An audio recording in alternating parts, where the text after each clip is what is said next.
Salut les amis, j'espère que vous allez bien, c'est une nouvelle vidéo qui commence aujourd'hui. Je suis toujours à Istanbul en Turquie et donc je quitte l'appartement Red, l'appartement rouge dans lequel je suis resté quelques jours. C'était vraiment un très bon appartement qui est bien situé. Je vous mets le lien dans la description si toutefois vous voulez louer un appartement à un prix raisonnable. C'était 19 € la nuit, donc c'était vraiment très raisonnable. Mais pour des raisons de budget, puisque 19 € multiplié par 6 ça fait 120 €, bah, je pars maintenant en auberge de jeunesse.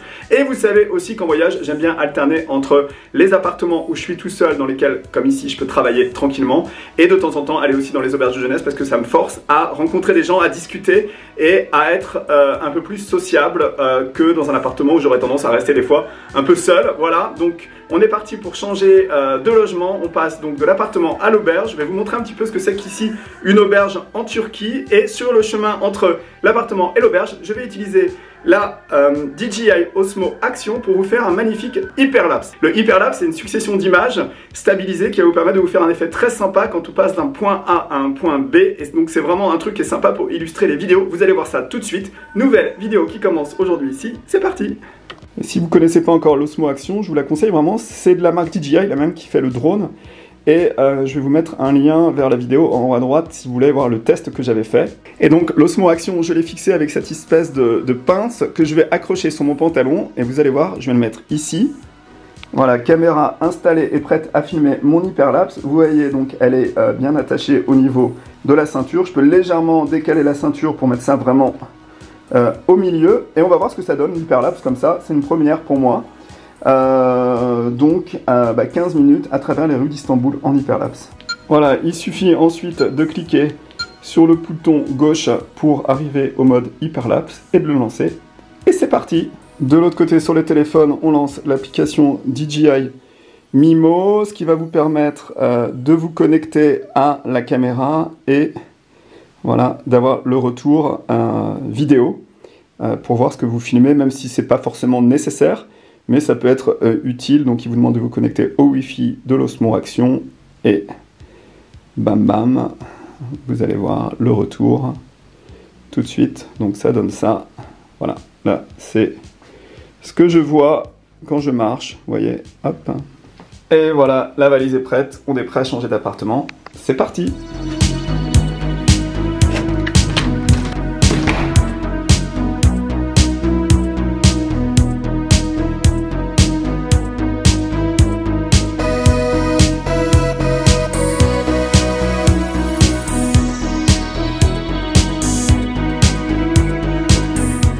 Et ben voilà, installé dans l'auberge de jeunesse, on y est très bien, mais il n'y a pas d'électricité pendant 3 heures. Et comme moi j'ai envie de prendre une douche, ce que je vous propose, c'est de vous amener avec moi dans un hammam traditionnel turc. Alors le hammam, c'est quoi?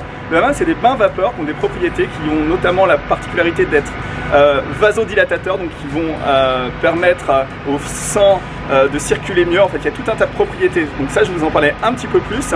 L'histoire du hammam est liée à l'Empire romain. En fait, les Romains avaient les thermes, et au fur et à mesure de l'invasion par l'Empire ottoman qui allait de l'Afrique du Nord jusqu'à le Moyen-Orient, bah, les hammams se sont développés et aujourd'hui c'est devenu une véritable tradition ici en Turquie. Donc moi je vous emmène sur les conseils d'Alison, une amie à moi en fait, je vais vous emmener voir un de ces hammams. Donc on continue la journée pour aller se doucher, dans un hammam traditionnel turc. C'est parti! Donc c'est une auberge de jeunesse, mais c'est aussi un endroit dans lequel vous pouvez avoir une chambre individuelle. Donc c'est pas une très grande chambre, mais vous voyez c'est assez sympa. Et vous avez sur le côté la douche, et si vous êtes en amoureux, vous pouvez même vous doucher et que la personne qui est ici dans le lit vous voit. Coquin! Et il y a aussi un petit bureau pour travailler et une mini penderie. Et ça c'est la version lit séparée. Voilà, sur les conseils d'Alison, l'endroit s'appelle le Kilish Ali Pasa Hammam et c'est 15 minutes à pied.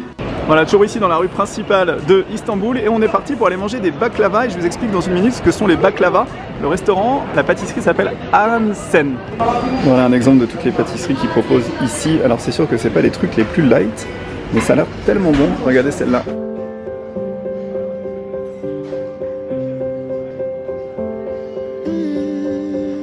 Voilà, mais moi j'aime moins le sucré que le salé, donc je vais déjà commencer par un petit déjeuner. Ici, je sais pas s'ils le servent encore puisqu'il est 16 h.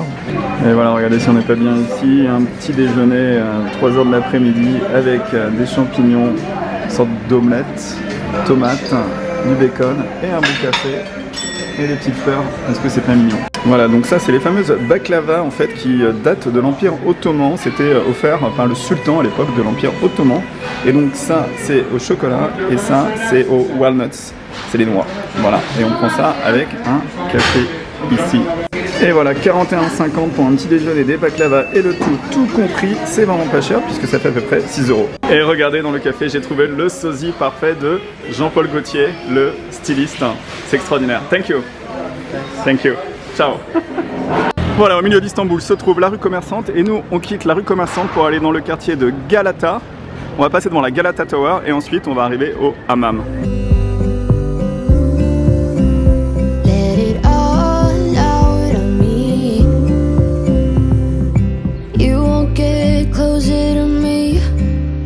Et si vous voulez, vous pouvez aussi visiter la tour Galata. Donc il y a un prix d'entrée, je ne le sais pas, je connais pas le prix d'entrée parce que je ne l'ai pas fait.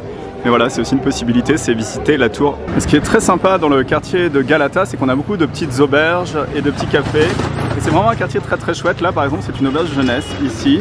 Ça s'appelle le World House Hostel et en bas, ils ont installé un café. Donc, dans le quartier de Galata, ce qu'il faut savoir faire de temps en temps aussi, c'est sortir des sentiers battus pour aller dans les ruelles derrière où on retrouve de temps en temps des endroits vraiment très sympas. Regardez si c'est pas sympa cette rue ici avec ce petit café, la fontaine en face et toujours pas très loin du quartier de Galata avec une terrasse en hauteur ici. Et comme on retrouve plein de sources d'eau chaude, on retrouve aussi dans la ville des sources d'eau froide pour aller boire de l'eau. Donc on peut boire ici l'eau dans la rue. Voilà. Et donc moi je quitte le quartier de Galata pour descendre dans cette direction là, en direction du hammam. Regardez si c'est pas sympa cette rue ici avec ce petit café, la fontaine en face et moi je me suis installé dans un de ces cafés ici. Le café et le cookie fait maison dans un de ces petits cafés, et ben c'est 15 liras et ben ça fait 2,50 €. Super, allez, pause café. Voilà, moi je viens d'ici, en fait ce que je voulais vous montrer aussi c'est le tram. Il faut savoir qu'en Turquie le tram et pour prendre les transports ici, il vous faut une carte qui s'appelle la Istanbul Carte qui coûte 5 € et après vous la rechargez et franchement les transports ici coûtent pas très cher. Donc je vous recommande vivement en fait de prendre la carte Istanbul Carte et de prendre les transports en commun ensuite.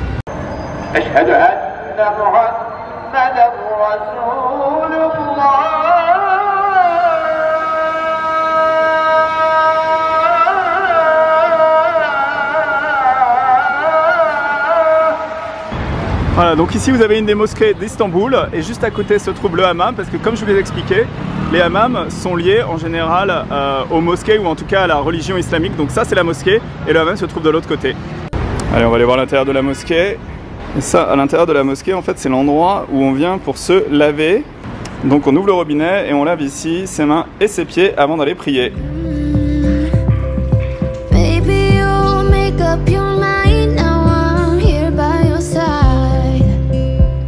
Donc avant de rentrer dans la mosquée, pour monter sur le tapis, il est important de se déchausser.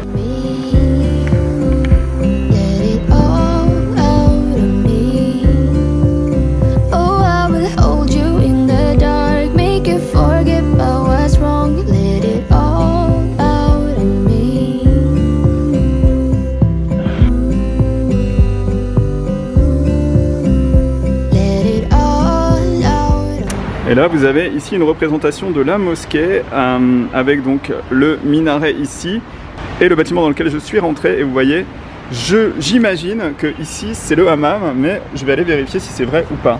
Et la petite particularité des mosquées c'est que c'est aussi des toilettes publiques, les toilettes sont gratuites dans les mosquées. Alors pourquoi si vous savez, dites-moi. Ici ce que vous avez, donc là c'est la mosquée, là vous avez la vapeur qui sort et ce que vous voyez c'est ici des toits sur lequel on voit des espèces de petites bulles en verre et en fait il faut savoir qu'à l'intérieur ça donne des espèces de toits qui amènent un peu de lumière mais sans en amener trop pour qu'on puisse se relaxer dans les pièces de détente. Voilà, donc là on a ici la mosquée que je viens d'aller visiter et juste en face se trouve dans ce bâtiment donc le hammam qui s'appelle le Kilich Ali Pasha Hammam qui date de 1580 et on est donc parti pour aller voir les prix et pour voir si c'est vraiment sympa à l'intérieur. Voilà, me voilà arrivé donc au fameux hammam qui se trouve juste à côté d'une des plus belles mosquées ici de Istanbul. Et mon problème, c'est que je peux pas filmer à l'intérieur. Et moi, mon idée, c'était de vous emmener avec moi et vous montrer un petit peu comment ça se passe, la tradition et donc le nettoyage et tout ce qui va avec. Et donc je suis un petit peu embêté parce que du coup, il me laisse pas faire ce que je veux. Et si c'est pour rentrer à l'intérieur et juste avoir le massage sans pouvoir véritablement vous montrer, je trouve ça un petit peu dommage. Donc je vais essayer d'en trouver un autre. Pour information, le prix c'est 300 Turkish lira, donc livre turc, et ça fait à peu près 50 €. Donc voilà, comme ça vous connaissez le prix. C'est pas donné, mais d'après ce que m'avait dit Alison, c'était un vraiment moment unique, extraordinaire et tout ce qui va avec. Donc on va essayer de trouver un endroit moins cher, on va essayer de trouver un endroit où je peux filmer pour que je vous montre un petit peu à quoi ça correspond, cette fameuse procédure qu'on a à l'intérieur en fait pour se relaxer à l'intérieur des bains turcs. Donc on continue et on essaie d'en trouver un accessible aux caméras de vlogueurs. Voilà. Et voilà, finalement, j'ai pas cherché bien longtemps, j'ai marché 10 minutes et j'ai trouvé ce petit hammam de quartier, donc qui est pas du tout un endroit chic, mais qui a des prix très raisonnables puisqu'il faut compter 50 lira, donc qui fait à peu près 7 €. On a des cabines pour se changer. Une fois qu'on est changé, on a une pièce dans laquelle on va attendre et on est ensuite parti pour la douche. Donc la douche, rien de bien extraordinaire. On a ensuite une serviette qu'on va enfiler autour de la taille et en dessous, on a pas de sous-vêtements. On a accès ensuite à plusieurs pièces qui sont des espèces de caves voûtées dans lesquelles se trouvent des sortes de lavabos dans lesquels il y a de l'eau chaude ou de l'eau froide. C'est vous qui choisissez, vous avez 2 robinets. Alors moi, j'ai fait couler l'eau chaude. L'eau, elle était à peu près à 30 degrés et ensuite, on récupère une de ces bassines et on met l'eau sur soi donc pour se nettoyer et pour se détendre aussi, puisque c'est vraiment très agréable. Et on passe d'une pièce à l'autre comme ça, en se mettant de l'eau chaude dessus. Vient ensuite le moment du sauna sec, donc c'est une pièce dans laquelle il fait extrêmement chaud. On transpire énormément et on élimine, on détoxe. C'est très agréable pour la santé. Voilà, une fois que vous êtes bien détendu dans le hammam et dans le sauna, vous allez dans la pièce de détente, on va vous servir un thé. Donc le thé, c'est vraiment aussi très agréable en fin de session. Et une fois que vous avez fini votre thé, vous vous rhabillez. Voilà, juste une petite précision sur les vidéos que je vous ai fait à l'intérieur du hammam. Sachez que c'est complètement interdit de filmer, mais j'ai voulu vous montrer un petit peu ce qu'était l'expérience du sauna et du hammam ici en Turquie. Donc j'ai pris le risque. Et rien que pour ça, moi je dis, ça vaut un pouce bleu. Voilà, et donc je quitte le centre-ville pour arriver au bord de l'eau et on est ici sur Karaköy, donc c'est le quartier dans lequel je reste, il est pas très loin de mon hôtel et on a des bateaux ici. C'est les bateaux qui traversent en fait, là vous en avez un qui est en train de partir et ces bateaux ils vont du Karaköy, donc la partie sur laquelle je suis, jusqu'à cette partie là-bas qui est l'Asie. Donc on passe de l'Europe à l'Asie avec un de ces bateaux qui traverse. Et on est ici sur cette partie là, sur cette berge, et c'est là où viennent les pêcheurs ici, donc c'est un peu la tradition de venir et pêcher. Et vous pouvez aussi venir ici pour boire un café.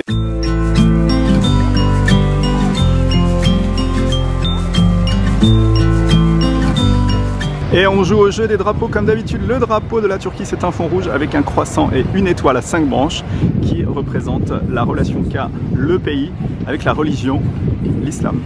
Voilà, donc là vous avez une représentation d'Istanbul. Ça, c'est le quartier dans lequel je reste en fait. Bon, c'est Taksim Square, c'est pas très loin de mon auberge et de la Galata Tower. Donc c'est toute cette rue dans laquelle il y a tous les magasins. Et moi, je suis pas très loin d'ici.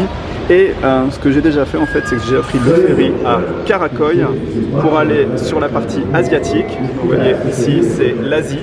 Et ce qui me manque, que j'ai pas fait encore, c'est d'aller sur cette partie-là où il y a le grand bazar et voir aussi la mosquée bleue, et ça je le ferai une prochaine fois. Et ce qu'il y a de bien aussi à Istanbul, c'est qu'on peut manger les sardines dans la rue, grillées à la minute. Turn the page and burn it.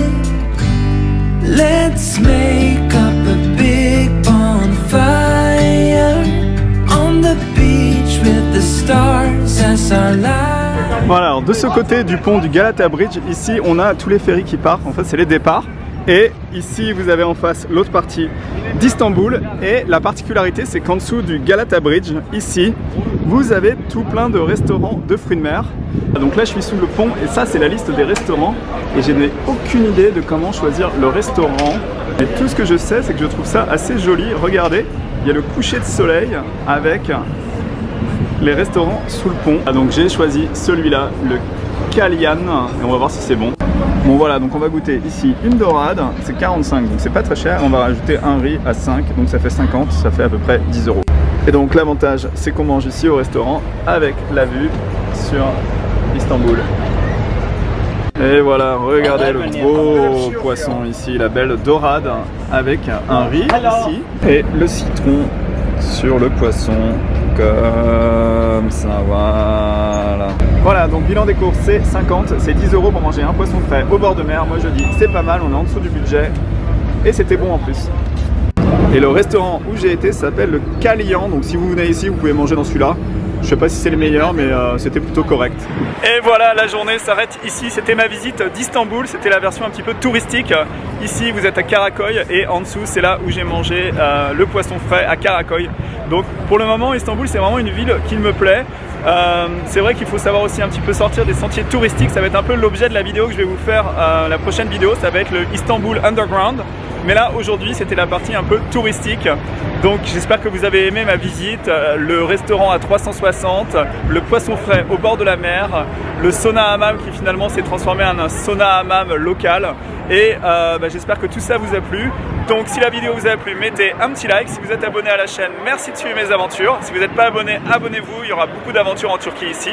Et moi, je vous dis à très vite pour de nouvelles aventures sur la chaîne de Benji Around the World. Ciao!